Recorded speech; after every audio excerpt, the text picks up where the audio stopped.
So a little bit about the Sacramento Public Library. You all probably know a bit about it since you do live in the area.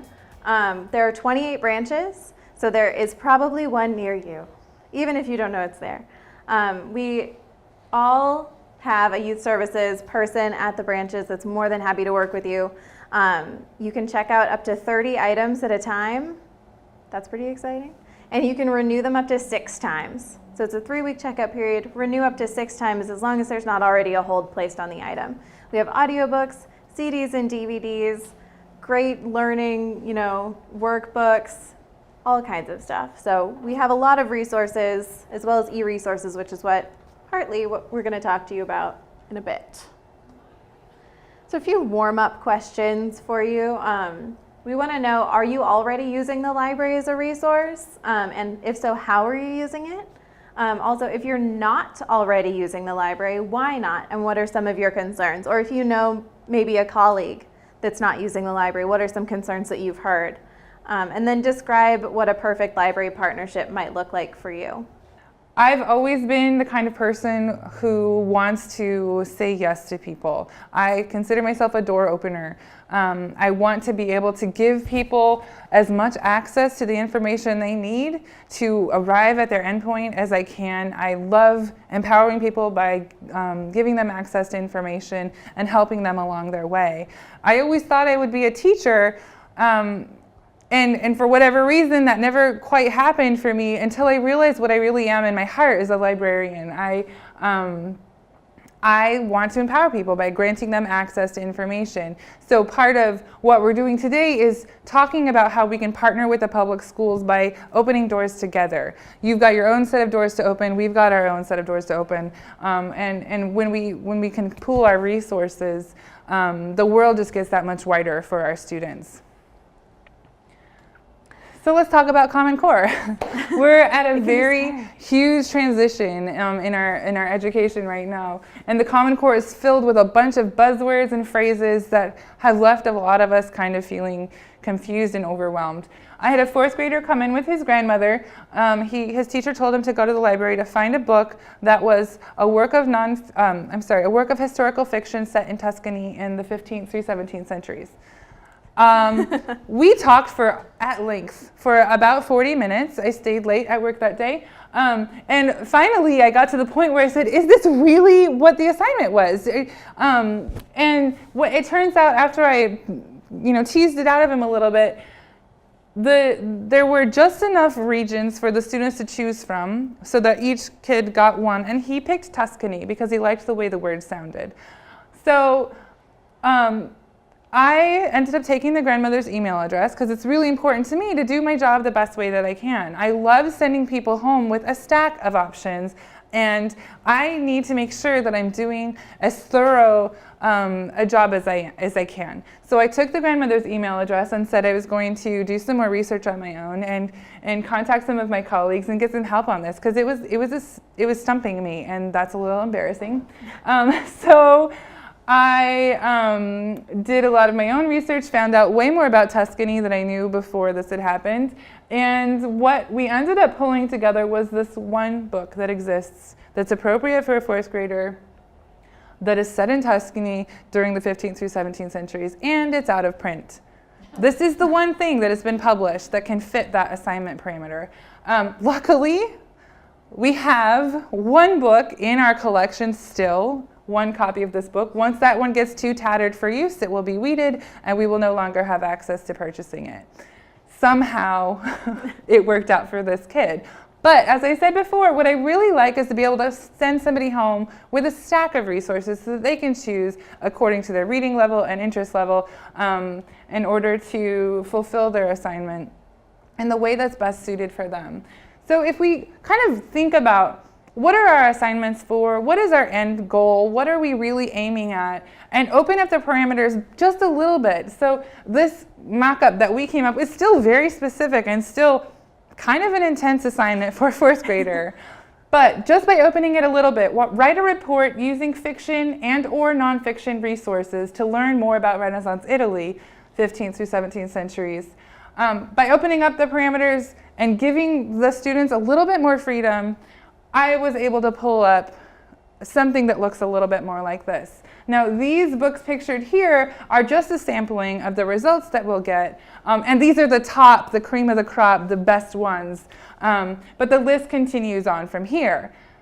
We're not, sometimes it's hard to remember how literal our, especially those 4th, 5th graders are. They hear words and they just get tunnel vision, and it's really most helpful to them and to the librarians if they feel like they have a little bit more freedom in what it is they're looking for. So when you're planning a unit of study, we know it's a lot of work. You've already got it planned. There's not a lot of time to include us, but let's see what we can do with even, minor adjustments to our schedules. So with just a phone call or an email, hey Poppy, I'm going to be doing a unit of study with my 1st graders on planting and gardening. What I'll do is then create a list for you, get the set of books ready for you, and save them for you at the library. I used to work in schools with young kids, so I know every spring we always did a unit on gardens and plants.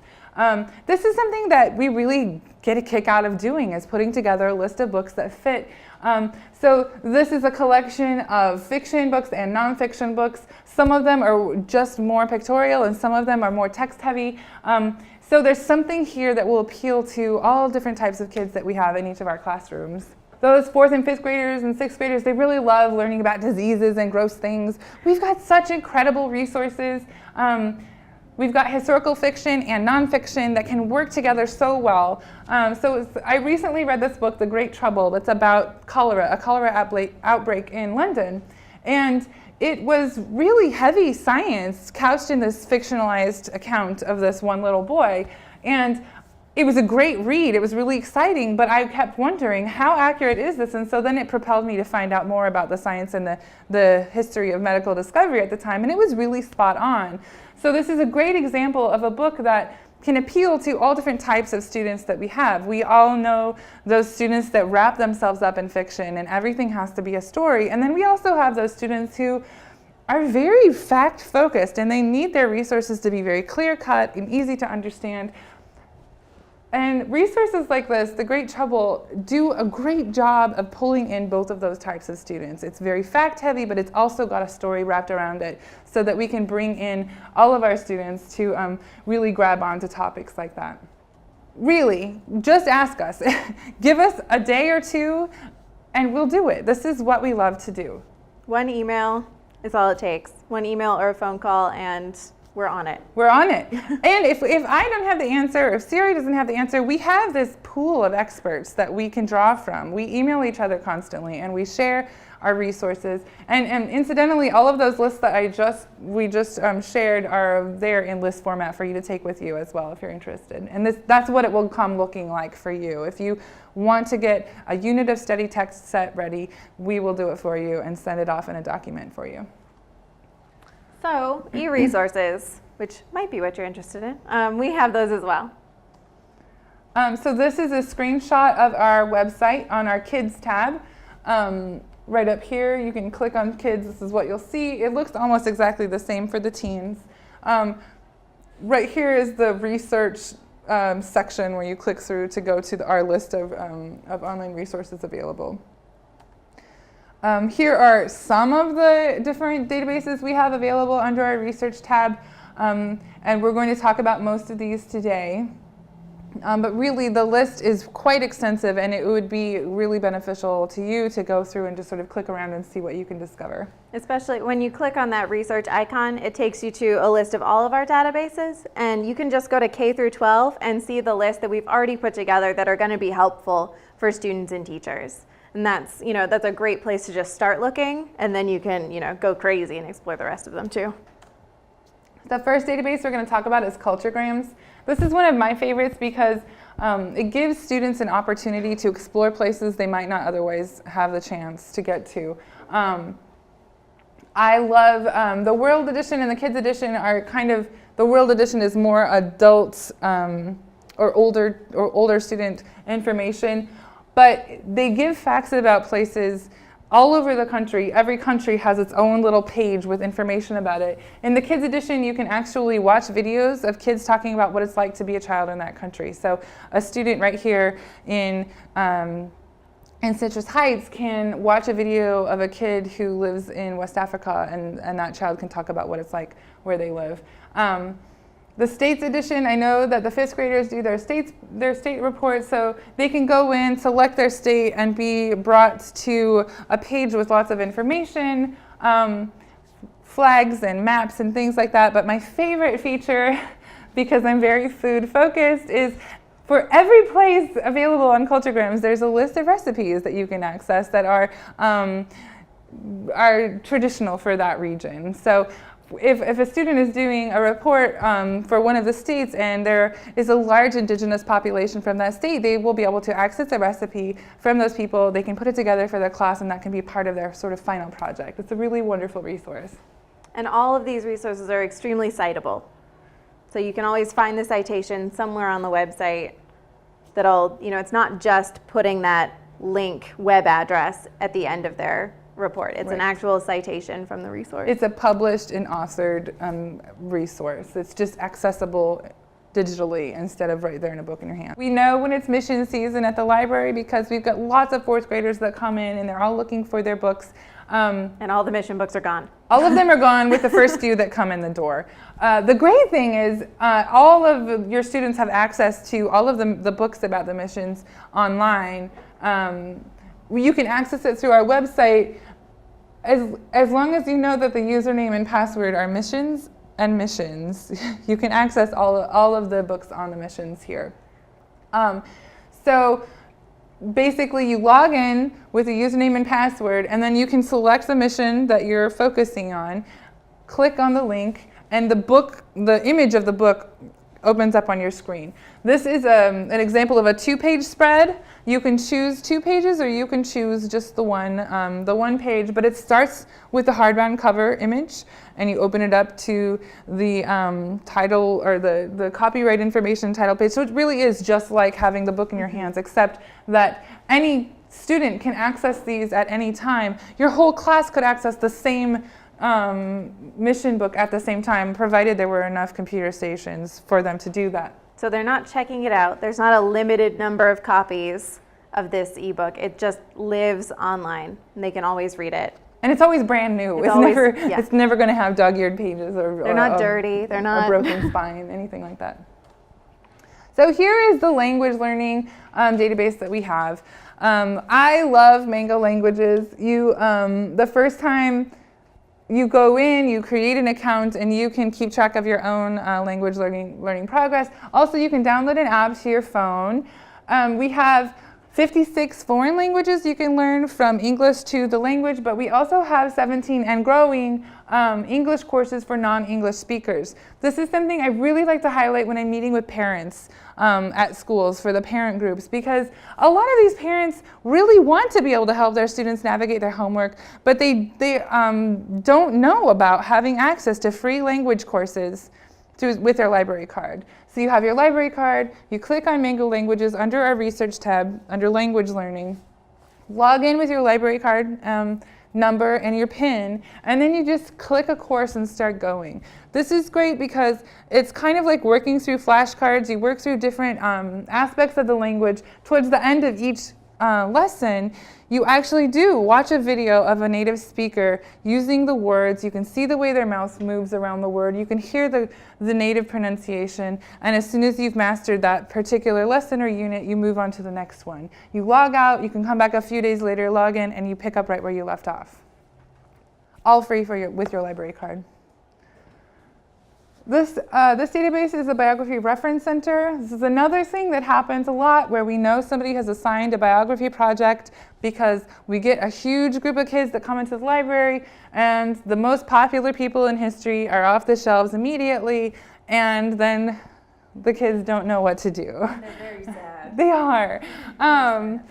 So for those kids who know exactly who they want to do, but the book's not there, the Biography Reference Center is a great place to go. They can just type in the name of the person that they want to research, and a list of articles and resources will pop up through the database that have all been published by experts peer-reviewed, and they're citable.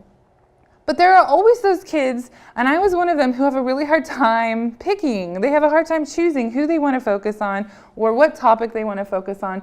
In that case, we've got a lot of different genres here that can be selected from, or you can click on the advanced search and choose different qualifying descriptors like the nationality or the culture of the person, the gender, the occupation, the era. All of these things can be narrowed down further and further until the right person pops up for the student who's having a harder time just deciding who to focus their work on. Kids are It is. I love all of them. I keep saying, this one's my favorite. But Kids Search is wonderful, I think, for those students who are just learning how to navigate websites and databases. It's so visually stimulating and easy to understand how to use. It's also a great database to think about the beginning to more advanced abilities online. So the first couple of times a student might use Kids Search who isn't as tech savvy can see very clearly, I want to learn more about animals, but I'm not sure which, so I'm going to click on the animal tab and it'll bring them to other categories to select from there.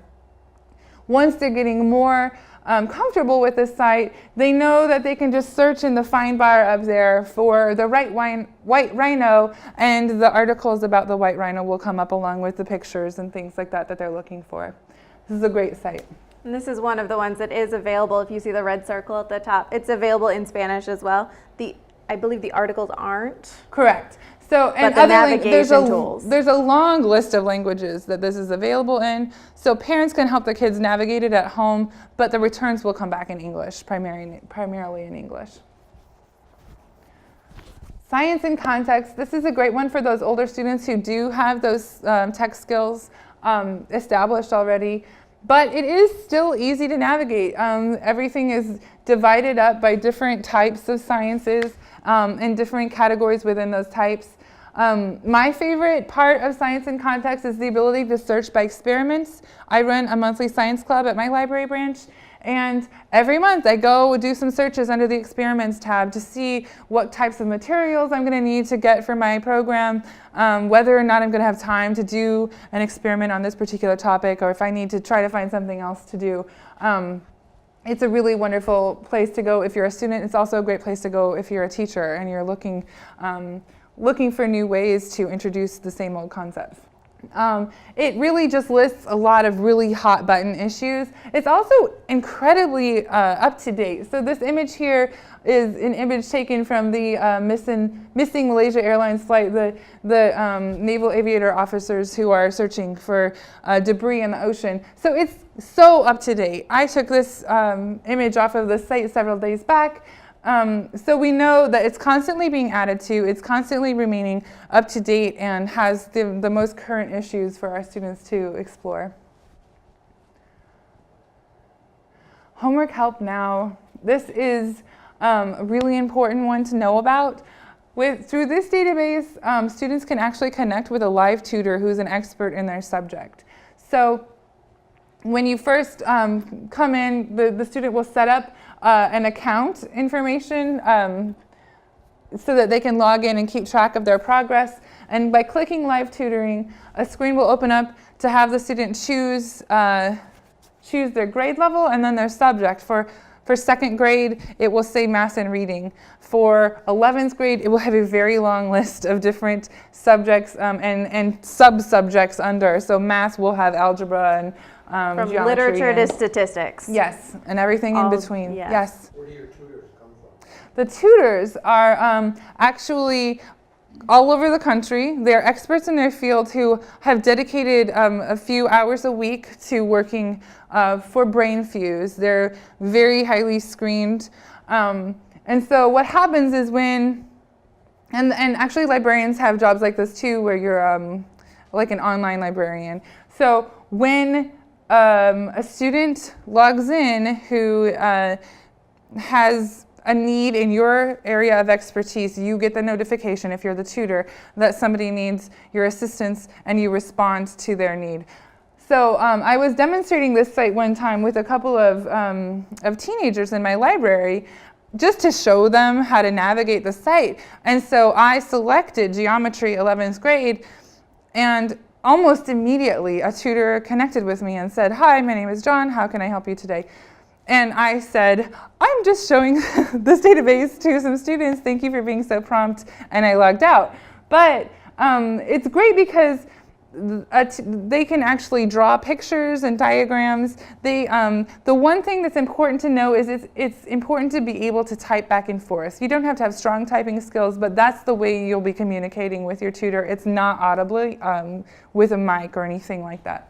But this is available every day of the week. So Monday through Sunday from 1 p.m. to 11 p.m. So that is, I mean, it's all the time. And it can be accessed from the classroom. If the students have an ecard or the teacher has their computers configured with an ecard that we will bring to you if you ask for it, then it's something that they can actually log in from at school, from at home. Their account stays the same wherever they are. They can access it in the library. And it's all free with your library card. There are no fines that can accumulate by using homework help now. All right, so we do have ebooks at the library as well. Two collections that we have are from 3M Cloud Library and Overdrive. Those are both available as free apps that you can download, and we have links to that from the library website as well.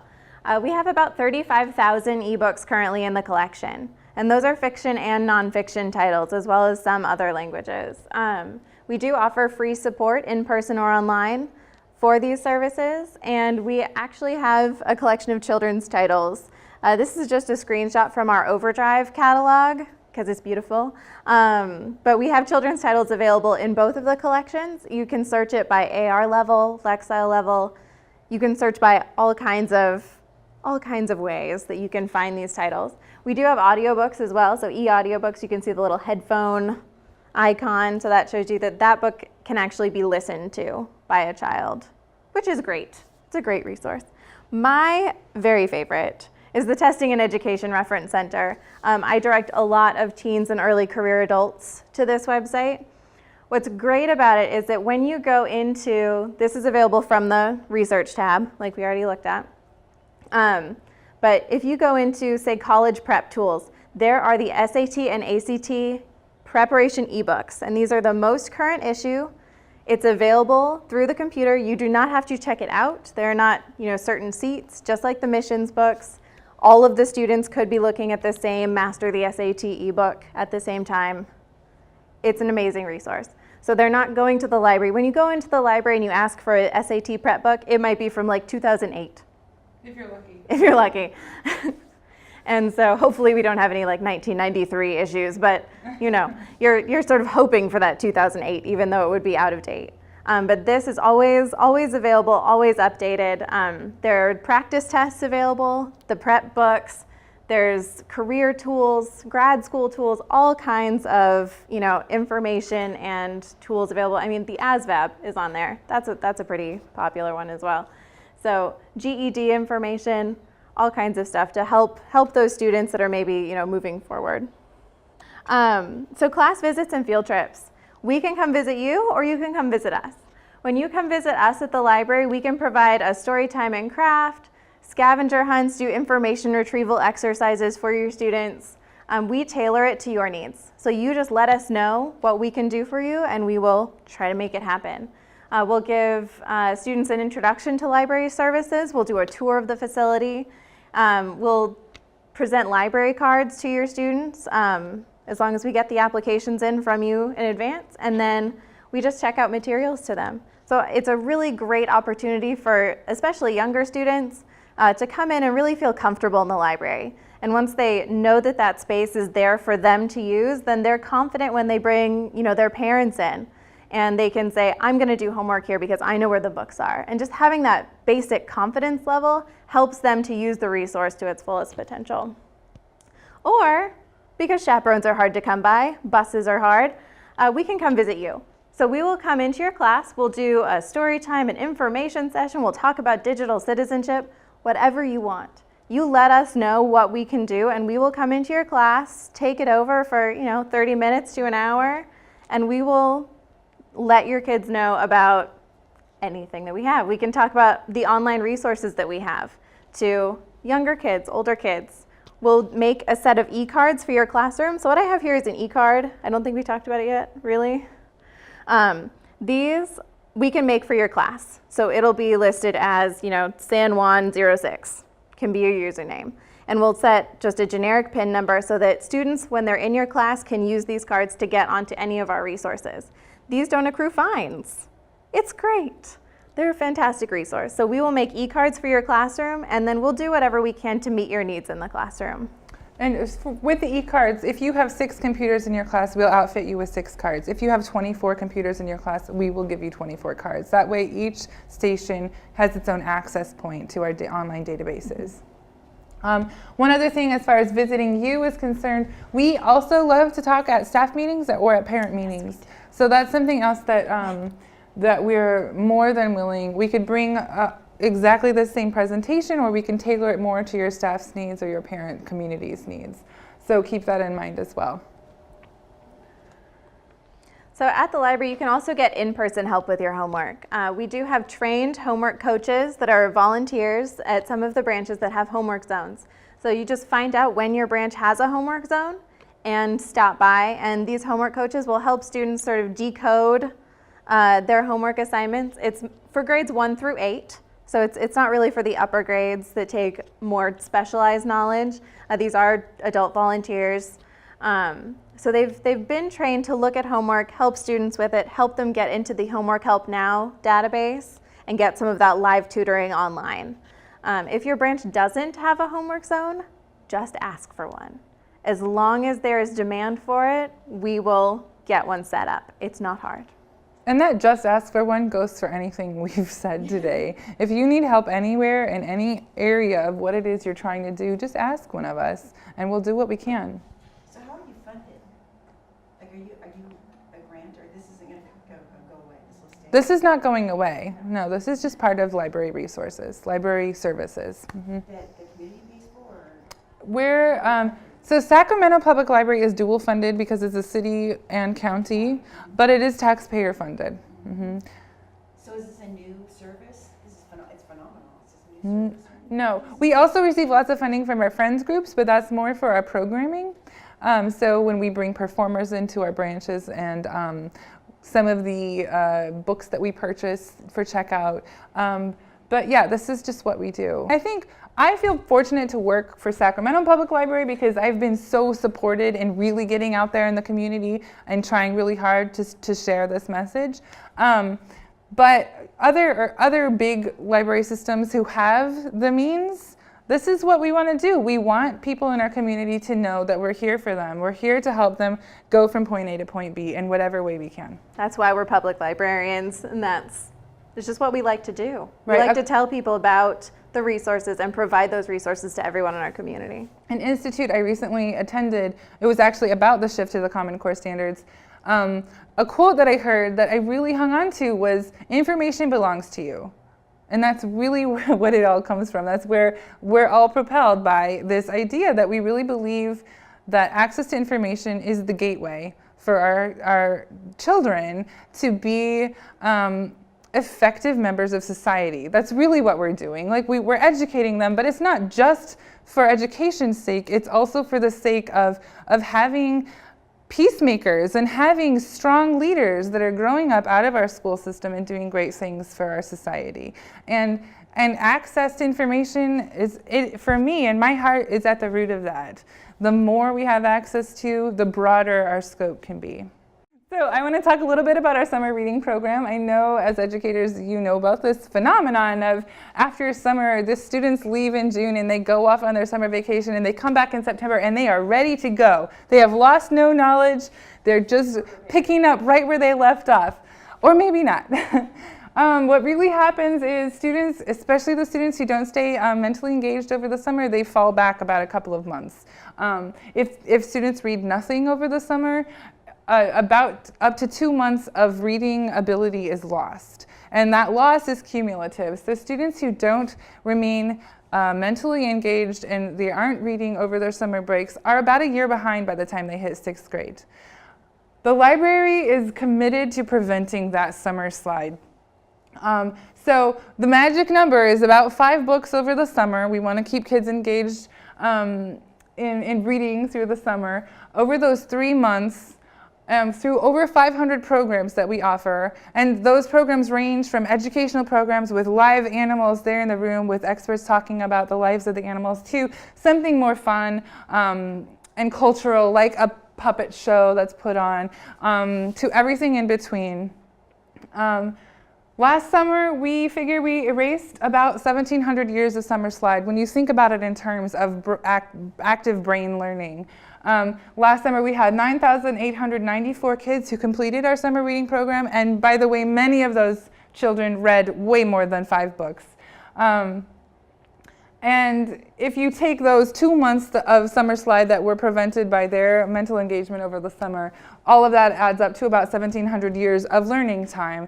And while that is a dramatic number to throw out there at you, it's a real statistic, it's a real thing to think about. The amount of time you put in to nourishing the minds of these students, we don't want to lose any of that. And so the library is committed to keeping them engaged and interested throughout the summer. Last summer's theme was Reading is So Delicious. So a really wonderful thing that happened at one of our branches in the Elk Grove School District, at the Valley High North Laguna branches, they partnered up with the school district and offered the free lunches to those students who rely on that free lunch during the school year. This is something I feel really passionately about, even though I had nothing to do with the program, because all of the books and all of the learning really means very little if our students are hungry. We have to be nourished with our food as well as with our knowledge.